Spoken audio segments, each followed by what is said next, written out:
asthma aggravated in a warm room, ameliorated in open air. दमा गर्म कमरे में बढ़े और ठंड ओपन एयर में आराम आए. रैटलिंग ब्रीदिंग, सबके होता है खर खर साथ बलगम उखड़ती चलती रहती है मुस्तकिल. Wheezing in a warm room, whistling, wheezing sound, whistling sound, ये दमे की बीमारियों की मुख्तलिफ आवाज़ें हैं.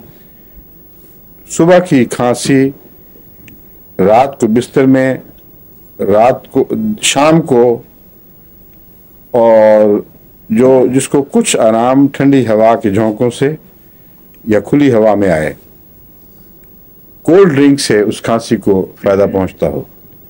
ये कुछ करीब करीब की ऐसी बात है जो शायद आपको इसकी याद दिला दे.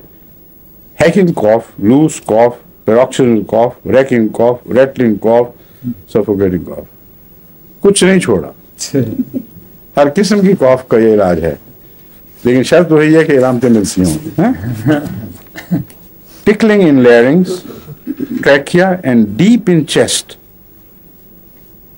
टिकलिंग जो है यहाँ से शुरू होकर नीचे तक अंदर तक जाती है, लेकिन वार्म रूम एग्रावेट्स कॉफ. गर्म कमरा जो है, बस यही एक इलामत है. गर्मी से तकलीफ जो परसिल्ला की याद दिलाता है, उसके सिवा कोई इसकी डिस्टिंक्टिव ऐसी इलामत नहीं जिसे आप पहचान सकें. Anxiety in chest, it is one of the most surprising remedies in catarrh of the chest. Surprising जो है ना, ये ठीक है, ये अनप्लेजेंट सरप्राइज देती है. अब चेस्ट की रैटलिंग में कुछ भी नहीं होता, इसलिए या तो अभी हमें इस पे अभी हार्नेस करना है, इसको काठी डालना नहीं आया. हो सकता है मुख्तलिफ पोटेंसीज में ये मुफीद हो, तो ये तजुर्बा करके देखने. तारीफें तो आपने सुन ली हैं इसकी. और rattling the chest from every cold change in the weather.